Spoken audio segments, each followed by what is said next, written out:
যেহেতু আজকের এই মাহফিলটা একটা মাদ্রাসা কর্তৃক, এই জন্য আমি সিদ্ধান্ত নিলাম এই মাদ্রাসাগুলোতে যে শিক্ষাটা দেওয়া হয় ভাই, এটা তো কোরআন হাদিসের শিক্ষা, কথা ঠিক না ঠিক? মেদিন শিক্ষা বলা হয়। এই শিক্ষাটা বর্তমানে আমাদের মুসলমানদের কথাটা এরকম ভাবে, এই শিক্ষাটা আমার আপনার করাটা কতটুকু জরুরি দরকার এবং এটার গুরুত্ব আর ফজিলতটা কি, এটা নিয়ে আলোচনা করি, কথা ঠিক না ঠিক? কারণ হাজির, আমার দেশের শিক্ষা ব্যবস্থাপনার যে অবস্থা, এই সাবজেক্টের উপর আলোচনা করা অত্যন্ত জরুরি একটা বিষয়, কথা ঠিক না ঠিক বলেন? মুহতারাম হাজির, আচ্ছা আপনারা বলেন তো দেখি, আমাদের স্রষ্টা কে? আল্লাহ। আমরা জাতিতে কি? মুসলমান। বলেন কি? আরো জোরে বলেন, জাতিতে? আমার ধর্মের নাম কি? যারা কথা বলেন নাই তারা কি অন্য ধর্মের লোক? জোরে আওয়াজ দিয়ে বলেন, ধর্মের নাম কি? আরো জোরে বলেন, ধর্মের নাম কি? हम मुसलमान है मगर हम बेमुसलमानी नहीं, गर अमल करते हैं लेकिन दिन पूरे आते नहीं, मुसलमानी बुआद गर्दन ने हादन आना ने खुद बदसते खाजा दादन। सुरे कोन अल्लाहु আকবার। হ্যাঁ আমার বন্ধুরা আমার, অথচ বর্তমানে আমরা মুসলমান, কিন্তু কোরআন হাদিসের মূল শিক্ষা যেটা আছে সেই শিক্ষা থেকে দূরে থাকার কারণে আজকে আমরা মুসলমান হলেও প্রকৃত ইসলামী শিক্ষা থেকে দূরে থাকার কারণে ভাইয়েরা আমার, আমরা ইসলাম থেকে কিন্তু অনেকটা দূরে সরে আসছি, কথা ঠিক না ঠিক? এই মুসলমান জুড়ে বলতে হবে, ঠিক না ঠিক? অথচ অসীম করুণাময় রব্বুল আলামিন তার বান্দাদেরকে ইসলামের সুউচ্চ মিনারে পৌঁছানোর জন্য কত সুন্দর এবং সহজ ব্যবস্থা করে রাখছে ভাইয়েরা আমার। এই জন্যই তো আল্লাহ পাকের পয়গম্বর তার উম্মতের প্রত্যেকটা নারী পুরুষের উপর দরকার পরিমাণ ধর্মের শিক্ষা যেটা আছে ভাইয়েরা আমার, ইলমে দ্বীন শিক্ষা যেটা আছে, এটাকে শিক্ষা করাকে ফরজ বলে ঘোষণা দিলেন। বলেন সুবহানাল্লাহ। বিশ্বনবী হাদিস শরীফের ভিতরে ঘোষণা করে দিলেন ভাইয়েরা আমার, ক্বালা রাসূলুল্লাহ সাল্লাল্লাহু আলাইহি ওয়াসাল্লাম তালাবুল ইলমি ফরিদাতুন আলা কুল্লি মুসলিম, প্রত্যেকটা মুসলমান নারী আর পুরুষের উপর দরকার পরিমাণ ধর্মের শিক্ষা যেটা আছে ভাইরা আমার, প্রত্যেকটা মুসলমান নারী আর পুরুষের উপর, বন্ধুরা আমার ভাইরা আমার, প্রত্যেক জনের উপর এটাকে শিক্ষা করা নবীজি ফরজ বলে ঘোষণা দিল ভাইরা আমার। একটু দিলের কানটা লাগায় শুনবেন, লম্বা টাইম যেহেতু কথা বলার মতো কোনো সুযোগ আমার হাতের মধ্যে নাই, ও সাগর দিকে বেইরা অঞ্চলের মুসলমান, একটু দিলের কানটা লাগায় শুনেন না। ইসলামী শিক্ষা, দ্বীনের শিক্ষা বড় গুরুত্বপূর্ণ দামি জিনিস। ও মুসলমান মুরব্বী বাবারা, খুব ভালো করে মনে রাখবেন, আপনার সন্তানকে ডাক্তার বানাইবেন, ব্যারিস্টার বানাইবেন, ইঞ্জিনিয়ার বানাইবেন, কোনো সমস্যা নাই, কিন্তু একটা কথা ভালো করে মনে রাখবেন, দুনিয়ার যত শিক্ষা আছে রে মুসলমান, এই শিক্ষা অর্জন করার পর আপনার সন্তান দুনিয়ার অনেক কিছু দেখার যোগ্যতা অর্জন করলেও আল্লাহকে পাওয়া, রাসূলকে আপন করে পাওয়া, এক কথায় জান্নাতে যাওয়ার রাস্তা কোন মানুষ যদি দেখতে চায়, ওই মানুষটাকে কোরআন হাদিসের শিক্ষা ছাড়া, অর্থাৎ ইলমে দ্বীন শিক্ষা ছাড়া পৃথিবীর কোন মানুষ জিন্দেগিতে কোনোদিন দেখতে পারবে না। কথা বলেন ঠিক কিনা? ভাইরা আমার, বন্ধুরা আমার, আর বিষয়টা সুন্দর করে বোঝাবার জন্য একটা উদাহরণ আপনাদেরকে দেই। মানুষ কিন্তু বন্ধুরা আমার শিক্ষা দিয়ে অনেক কিছু দেখার যোগ্যতা অর্জন করতে পারে ভাইরা আমার, কিন্তু শিক্ষার ভিন্নতার কারণে বন্ধুরা আমার, মানুষ চোখ দিয়ে যে দেখার যোগ্যতা অর্জন করে, এই যোগ্যতার মধ্যে দেখার মধ্যে ভিন্নতার তৈরি হয়ে যায়। অঞ্চলের নামটা কি বেইলা চালা, ঠিক না ভাই? বেইলা বলা হয়, ঠিক না? এই বেইলা অঞ্চলের ভিতরে ভাইরা আমার, যতদূর পর্যন্ত মাইকের আওয়াজ যায়, অনেক মা বোনেরা হয়তো ঘরের থেকে, বাড়ি থেকে বৈশা বৈশা নসিহত শুনতেছে, ঠিক না ঠিক ভাই? মনে করেন এই অঞ্চলের একজন মহিলা, একজন মা, উনি সাধারণ কোনো মা নয়, 3টা সন্তান ওনার আছে। কয়টা সন্তান বলেন? কথা বলেন না কেন? কয়টা? 3টা সন্তান আছে। মনে করেন একজন সন্তান হলো ডাক্তার, আরেকজন হলো ব্যারিস্টার, আরেকজন হলো ইঞ্জিনিয়ার। ডাক্তার যে ছেলেটা ভাইরা আমার, নরমাল কোনো ডাক্তার নয়, ডাইরেক্ট এমবিবিএস কোন এরকম নরমাল ডাক্তার নয়, ডাইরেক্ট এফআরসিএস করা ডাক্তার। ব্যারিস্টার যিনি, নরমাল কোনো ব্যারিস্টার নয় ভাইরা আমার, সংবিধান রচনাকারীও তিনি। আবার ইঞ্জিনিয়ার যে ছেলেটা আছে ভাইরা আমার, নরমাল কোনো ইঞ্জিনিয়ার নয়, চিফ ইঞ্জিনিয়ার যারে বলা হয়। ও মুসলমান, আপনারা বুঝে থাকলে একটু জবাব দেন, 3টা সন্তানই কোন অংশে কম শিক্ষিত না, সর্বোচ্চ মানে শিক্ষিত ভাইরা আমার? সর্বোচ্চ শিক্ষিত না? মা যিনি আছে বড় ভাগ্যবতী মা, তিনটা সন্তানই অত্যন্ত মহব্বত করে ভালোবাসে। এই তিন সন্তানের মধ্যে একজন যে ডাক্তার ছেলে আছে একটু দেশের বাইরে থাকে, মা বাংলাদেশের ভিতরে থাকে ব্যারিস্টার আর ইঞ্জিনিয়ারের বাসায়। টাকা পয়সার তো কোনো অভাব নাই, শহরের ভিতরে উন্নত মানের ক্লিনিকের মধ্যে মাকে নিয়ে যাওয়া হলো। তার কারণ হলো হঠাৎ করে মা একদিন অসুস্থ হয়ে গেছে। ভাইয়েরা আমার, যখন ক্লিনিকের মধ্যে নিয়ে গেল বন্ধুরা আমার, ডক্টরকে দেখানোর পর ডাক্তার ডাক দিয়া বলল, আপনার কি হয়েছে? মা ডাক দিয়া বলতেছে, গো ডাক্তার সাহেব, আমার তো অনেকগুলা সমস্যা, এই সমস্যা সেই সমস্যা। ডাক্তার অনেকগুলা মেডিসিন লিখে দিল। ভাইরা আমার, অনেকগুলা টেস্ট দিয়া রিপোর্ট গুলা দেখে মেডিসিন লিখে দিল, ট্যাবলেট লিখে দিল, আর বলল, ওগো মা, ঔষধপত্র গুলা 14 দিন পর্যন্ত সেবন করেন, এরপর দেখা যাক কি কন্ডিশন হয়। মা তো ওষুধপত্র নিয়ে বাড়িতে চলে গেল। বন্ধুরা আমার, ভাইরা আমার, ওষুধপত্র গুলা খায়, মোটামুটি ভালোই মনে হয়। একদিন, 2 দিন, সপ্তাহ যেদিন পার হয়ে গেল বন্ধুরা আমার, একদিন মা হঠাৎ করে ঘরের দরজাটা বন্ধ কইরা ঘরের ভিতরে বসে আছে। ভাইরা আমার, এমন মুহূর্তের ভিতরে মার কানের ভিতরে আওয়াজ ঢুকতেছে, মধুর কণ্ঠের ডাক, মায়া ভরা ডাক, আবেগময়ী ডাক। বন্ধুরা আমার, কি ডাক? সেই ডাক হচ্ছে মধুর কণ্ঠে কে যেন ডাকে, ওগো মা, দরজা খুলো মা, দরজা খুলো। মা যদিও দেখে নাই, কিন্তু কণ্ঠ শুই নাই, বুঝা ফেলছে এটা তো আমার ব্যারিস্টারের ডাক নয়, এটা তো আমার ইঞ্জিনিয়ারের ডাক নয়, এটা তো আমার ডাক্তার ছেলের ডাক। ওই মুসলমান, একটা জবান বন্ধ রাখেন না, একটু জোরে বলেন না আল্লাহু আকবার।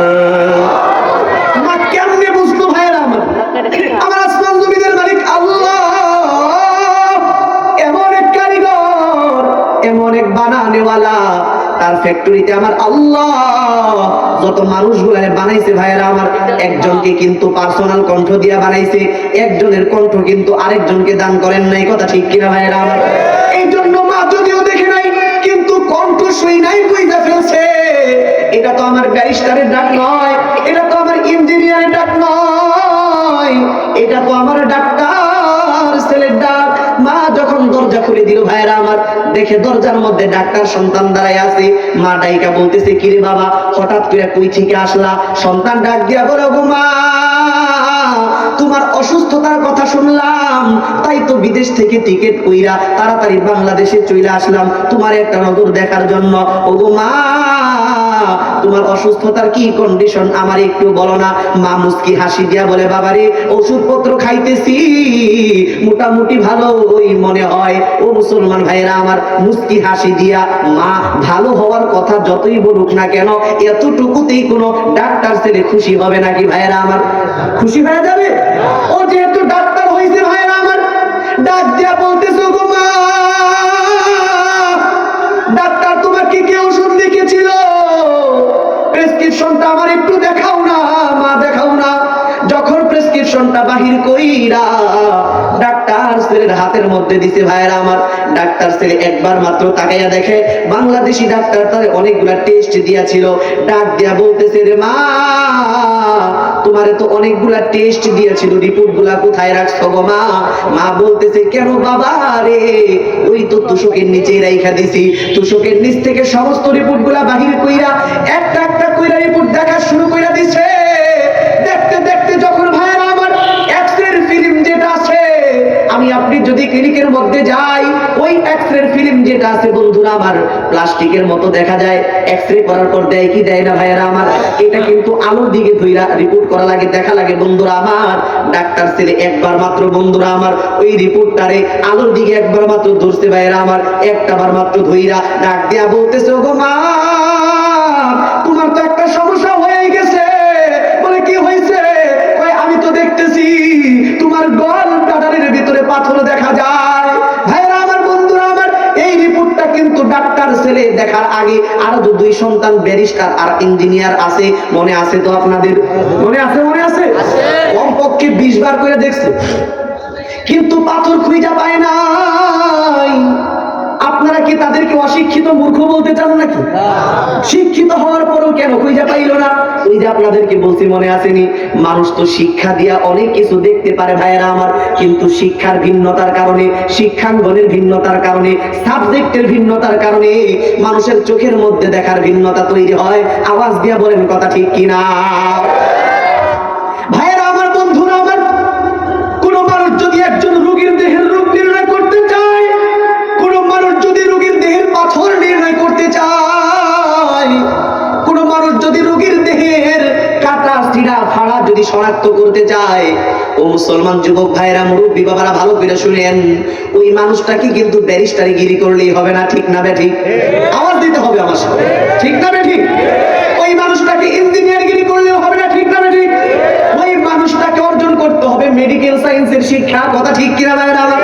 ঠিক তেমনি ভাবে এই পৃথিবীর কোন মানুষ যদি আল্লাহকে পাইতে চায়, রাসূলকে আপন করতে চায়, কোন মানুষ যদি জান্নাতে যাওয়ার রাস্তা দেখতে চায়, ওই মানুষটাকে শুধুমাত্র ব্যারিস্টারিগিরি করলেই হবে না, ইঞ্জিনিয়ারগিরি করলেই হবে না, ওই মানুষটাকে ডাক্তারগিরি করলেও হবে না, ওই মানুষটাকে অর্জন করতে হবে এই সমস্ত নুরানি হাফেজিয়া মাদ্রাসায় যে শিক্ষাটা দেওয়া হয়, কোরআন হাদিসের শিক্ষা তথা ইলমে দ্বীন শিক্ষা, কথা ঠিক কিনা?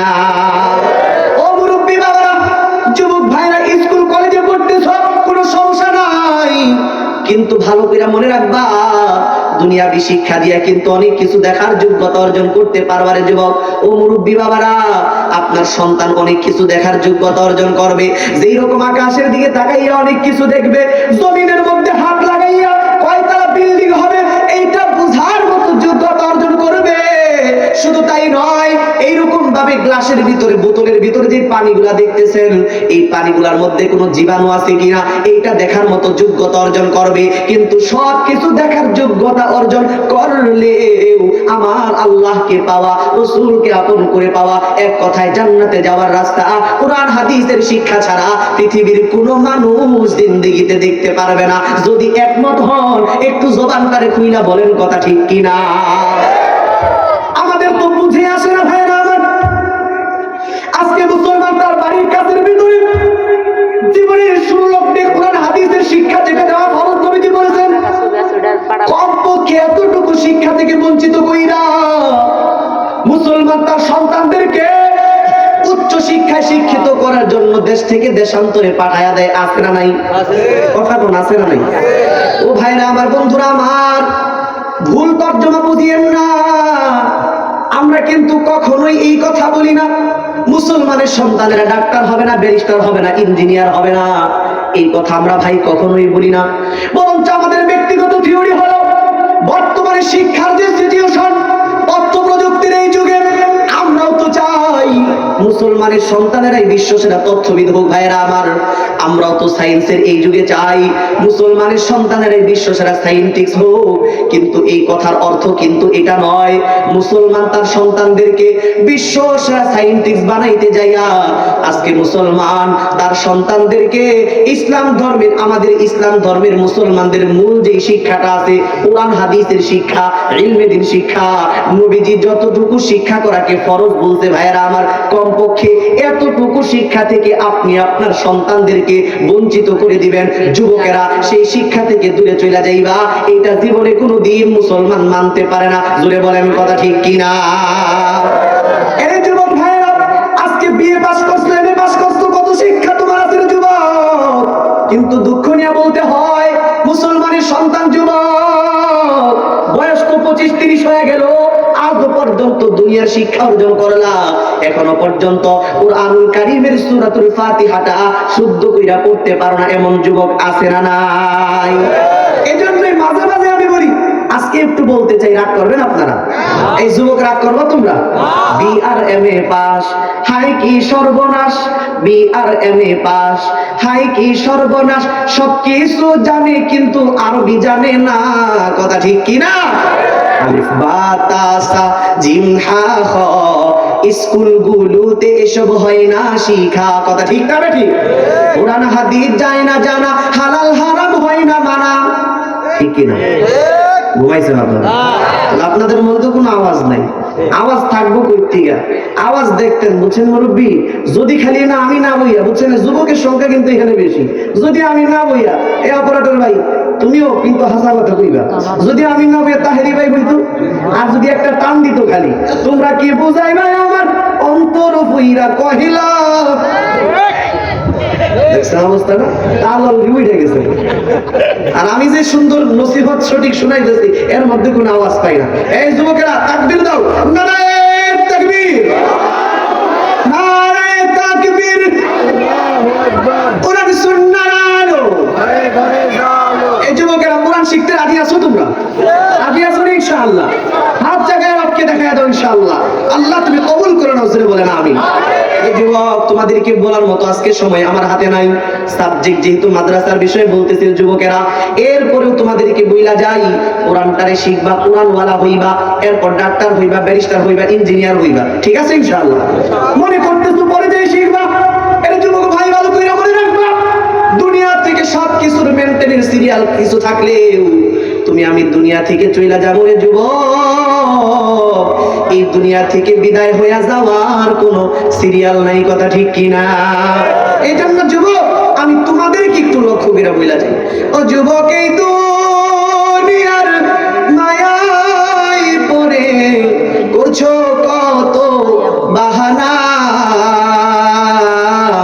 এ যে নয় ভাই আসল বাড়ি, কবর যে ভাই আসল ঠিকানা, কথা ঠিক কিনা? বন্ধু বান্ধব যারাই ছিল একে একে সব হারালো, তুমি আমি কেউ রব না, তুমি আমি কেউ রব না, দিতে হবে রওনা, এ যেন ভাই আসল বাড়ি, কবর যে ভাই আসল ঠিকানা, আর কত কাল দিবি বাকি, সময় যে ভাই নেই যে বাকি, আজরাইল তো লইবে ডাকি, আজরাইল তো লইবে ডাকি, কারো মানা তো শুনবে না,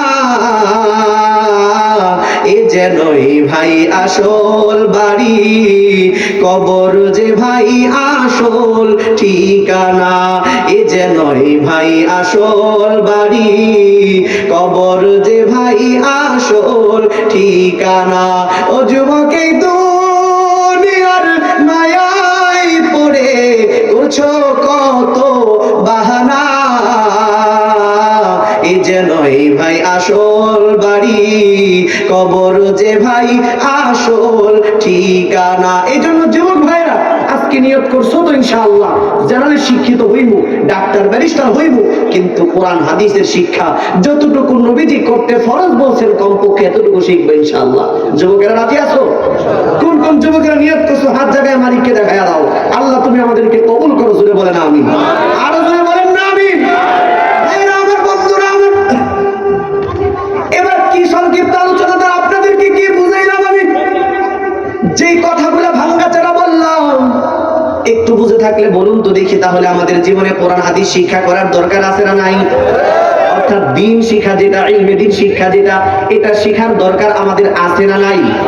এবার চলেন, যদি শিখেন তাহলে ফজিলতটা কি হবে, একটু ফজিলতের দিকে আগাই, ঠিক না ঠিক ভাইরা আমার? আল্লাহ নবী বলেছেন, যদি তালিবুল ইলম হইতে পারবে মুসলমান, ও উম্মতেরা শুইনা নাও, দিন শিখার জন্য যদি পথ চলো, আল্লাহ নবী বললেন, ক্বালা রাসূলুল্লাহ সাল্লাল্লাহু আলাইহি ওয়াসাল্লাম, মান সালাকা তরিকান ইয়ালতামিসু ফীহি ইলমান সাহহালাল্লাহু লাহু বিহি তরিকান ইলাল জান্নাহ। একবার জোরে বলেন না সুবহানাল্লাহ। রাসূল বললেন, উম্মতেরা শুনো, যদি দিন শিখার জন্য, ইলমে দিন শিখার জন্য পথ চলো, আল্লাহ পাক রব্বুল আলামিন তোমাদের জন্য জান্নাতের রাস্তাটা সহজ করে দিবেন, সুবহানাল্লাহ। ভাইরা আমার, বন্ধুরা আমার, শুধু তাই নয়, ও মুরব্বি মাদ্রাসায় ভর্তি করাইছেন, সকাল বেলায় মাদ্রাসায় হাইটা হাইটা যায়, তালিবুল ইলম বলা হয়। এই বাচ্চাগুলার কত দাম! শুধু বাচ্চারা নয়, যারা দিন শিখে আমল করে, ইলমে দিন শিক্ষা করে, তাদেরকেই তো তালিবুল ইলম বলা হয়। সেটা মুরব্বী আপনিও হইতে পারেন, যুবক তুমিও হইতে পারো, তোমার ছোট ভাইকে ভর্তি করাইছো, সেও হতে পারে, মা বোনেরাও হতে পারে। কত মর্যাদা তালিবুল ইলম হইলে! আল্লাহর নবী বলেন, ইন্নাল মালাইকাতা তাদউ আজনিহাতাহা রিযাল লিতালিবিল ইলম, নিশ্চয় নিশ্চয় নূরের তৈরি ফেরেশতারা তালিবুল ইলমদের খুশির জন্য তাদের পায়ের নিচে নূরের পাখাগুলা বিছাইয়া দেয়। একবার জোরে বলেন না সুবহানাল্লাহ। ভাইরা আমার, বন্ধুরা আমার, শুধু তাই নয়, আল্লাহর নবী ঘোষণা করেছেন, যদি কোরআনওয়ালা হইতে পারেন মুসলমান ইমানদার, সিনার মধ্যে যদি কোরআনকে ধারণ করা যায়, কোরআনওয়ালাদের জন্য, আলেমে দ্বীনদের জন্য, শুধু তাই নয়, তালিবুল ইলম যারা তাদের জন্য আসমানের নূরের তৈরি ফেরেশতারা দোয়া করে। এই মজার কথা শুনেন, নূরের তৈরি ফেরেশতারা দোয়া করে। ভাইরা আমার, শুধু তাই নয়, এমনকি ঘরতের পিপিলিকা যেগুলো আছে এগুলাও দোয়া করে। ওই যে সমুদ্রের ভিতরে মাছ যেগুলো আছে, সমস্ত মাছগুলাও একজন তালিবুল ইলম বান্দা, কোরআনওয়ালা, একজন আল্লাহওয়ালা, একজন কোরআনওয়ালা বান্দা, আলেম হাফেজদের জন্য সব সময় আমার রবের কাছে দোয়া করতে থাকে। বলেন সুবহানাল্লাহ। তাহলে বলেন, ফজিলত আছে না নাই? সবাই বলেন, আছে না নাই? কম না বেশি? সম্মান আছে না নাই? দুনিয়ার মধ্যেও সম্মান আছে, আখিরাতের ময়দানেও সম্মান আছে। ও মুসলমান, দিন শিখলে যে ফেরেশতারাও দোয়া করে, নবীজির হাদিস। ভাইরা আমার, এই হাদিসটা আমি আপনাদেরকে আরো সুন্দর কইরা বুঝাবার জন্য অতীত যুগের ইতিহাস থেকে ছোট্ট একটা ঘটনা বলি, আমি আমার বয়ান শেষ করে দিব ইনশাআল্লাহ। কষ্ট হইতেছে আপনাদের? জুনায়েদ বাগদাদী রাহমাতুল্লাহি আলাইহি অনেক বড় একজন বুজুর্গ মানুষ ছিল। এই জুনায়েদ বাগদাদী রাহমাতুল্লাহি আলাইহি উনি বলেন, আমি একদিন আমার পীর উস্তাদ সাররে সাখতি রাহমাতুল্লাহি আলাইহি দরবারের মধ্যে বসা ছিলাম। এমন মুহূর্তের ভিতরে তাকায়া দেখলাম আমার পীর সাহেবের সামনে একজন মাদ্রাসার হুজুর মাওলানা সাহেব বইসা বইসা চোখের পানিগুলা সারে কান্দে, আর আমার উস্তাদের কাছে কি যেন একটা অভিযোগ করে। আমি তার অভিযোগটা মনোযোগ দিয়ে শুনতেছিলাম। ভাইরা আমার, কথাগুলা দিলের কানটা লাগায়া শুনবেন। জুনায়েদ বাগদাদী রাহমাতুল্লাহি আলাইহি বলেন, আমি মনোযোগ দিয়ে শুনতেছিলাম। ওই মাদ্রাসার হুজুর চোখের পানিগুলা ছাড়তেছে আর কাঁদতেছে আর বলতেছে, ওগো আল্লাহর ওলি,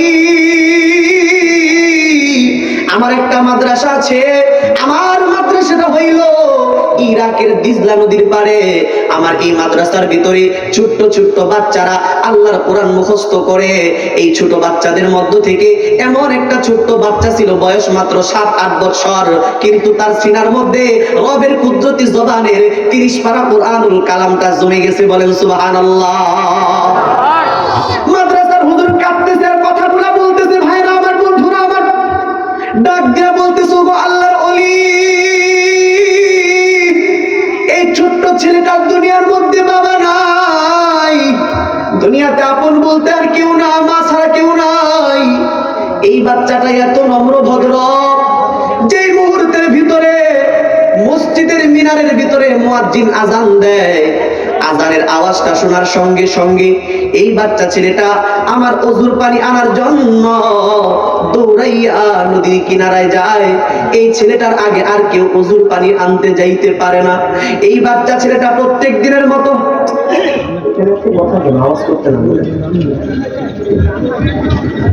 ভাইরা আমার, বন্ধুরা আমার, মাদ্রাসার হুজুর চোখের পানিগুলা ছাড়ে আর বলে, প্রত্যেক দিনের মতো আজকে বিকাল বেলায় যেই মুহূর্তের ভিতরে আমি ঈশা, আহা এখানে কথা আপনারা স্টেজে কথা, আমি বলছি কথা আওয়াজ করলে ভালো হয় না, সমস্যা না। আপনার কথা বললে একটু নাই না বলে ঘুমাই গেছেন আপনারা, জাগ্রত আছেন? আমার আসলে ভদ্রবাস হলো, আলোচনার সময় আশপাশ থেকে আওয়াজ আসলে মুড নষ্ট হয়ে যায়, মানে যেখানে থাকে না কথাবার্তা। এই জন্য নীরব থাকলে ভালো হয়। কর্তৃপক্ষ যারা আছেন, জরুরত হলে আপনার স্টেজ থেকে নামে কথা বলবে, ঠিক না? ঠিক করে ঘুমন্ত আছেন না জাগ্রত? মারহাবা গান, আল্লাহু আকবার বলেন। বন্ধুরা আমার, ভাইরা আমার, এই ছোট্ট ছেলেটার কথা বলতেছে মাদ্রাসার হুজুর, চোখের পানিগুলা সারে কান্দে আর বলে, ওগো আল্লাহর ওলি, প্রত্যেক দিনের মতো আজকে ফজর আযান যখন হয়ে গেল, এই বাচ্চা ছেলেটা আমার ওযুর পানি আনার জন্য বদনাটা লইয়া নদীর কিনারার দিকে রওনা করে দিল। লম্বা টাইম পার হয়ে যায়, কিন্তু ওই ছোট ছেলেটার ফিরে আসতেছে না গো হুজুর। আমি কি করলাম? এমন মুহূর্তের ভিতরে আমি এরকম ভাবে অন্য ব্যবস্থাপনা কইরা পানি দিয়া ওযু কইরা ফজরের নামাজটা আদায় কইরা নিজেই নদীর কিনারার ভিতরে বাচ্চা ছেলেটার সন্ধানে চলে গেলাম। নদীর কিনারার মধ্যে যাওয়ার পর আমি লক্ষ্য করে তাকায় দেখলাম ওই ছোট্ট ছেলেটার কোনো সংবাদ নাই, কিন্তু নদীর কিনারার দিকে তাকায় দেখলাম একটা স্লিপ খাওয়ার দাগ দেখা যায়, পিছলা খাওয়ার দাগ দেখা যায়, বদনাটা নদীর কিনারায় পইরা রইছে। আমার আর বুঝতে বাকি রইল না, এই ছোট্ট ছেলেটা যেই মুহূর্তের ভিতরে ওযুর পানি আনার জন্য নদীর কিনারায় এসেছিল, ওই মুহূর্তে অন্ধকার দূর হয় নাই। নদীর ভিতরে প্রবল জোয়ার বইতেছিল, নদীর ভিতরে প্রবল জোয়ার বইতেছিল। ওই বাচ্চা ছেলেটা অন্ধকারের ভিতরে আন্দাজ করতে পারে নাই, হয়তো নদীর কিনারায় পা লাগাইছে, স্লিপ খায়া পইরা গেছে, সাঁতারও জানে না। ওই বাচ্চা ছেলেটা তো শহীদ হয়ে গেছে। বলেন আল্লাহু আকবার। আল্লাহর ওলি ডাইকা বলতেছে, ও মাদ্রাসার হুজুর, আমার কাছে কান্দা কাটি কইরা কোনো লাভ নাই, মৃতকে জিন্দা করার মতো কোনো শক্তি ক্ষমতা আমার কাছে নাই। মাদ্রাসার হুজুর ডাক দিয়া বলে, ওগো আল্লাহর ওলি, মৃতকে জিন্দা করার জন্য আপনার কাছে আসি নাই, ছোট্ট একটা আবেদন লই আপনার দরবারে আসছি। আমি জানি আপনি মৃতকে জিন্দা করতে পারবেন না, কারণ সমস্ত কুদরতের ক্ষমতার মালিক একমাত্র একজন, তিনি হলেন আমার আল্লাহ। কথা ঠিক না ঠিক? তিনি কে? একটু জোরে বলেন কে? আরেকটু আওয়াজ দিয়া বলেন না, আমাদের মালিক কে? হায়াতের মালিক কে? মউতের মালিক কে? জোরে বলেন। मेरे रब है, मेरे सब है, मेरे पालने वाला है, ओ मेरे दिल में हिदायत का बाती जलने वाला है, ओ मेरे दिल में हिदायत का बाती जलने वाला है। তিনি কে? জোরে বলেন। বন্ধুরা আমার, ভাইরা আমার, মাদ্রাসার হুজুর চোখের পানি সারে আর বলে, ও আল্লাহর ওলি, আমি আপনার কাছে ছেলেটাকে জিন্দা ফিরাইয়া দেন, এমন কোন অভিযোগ নিয়ে আসি নাই। বলে, কেন আসছেন? কই, ছোট্ট একটা আবেদন লয়ে আসছি।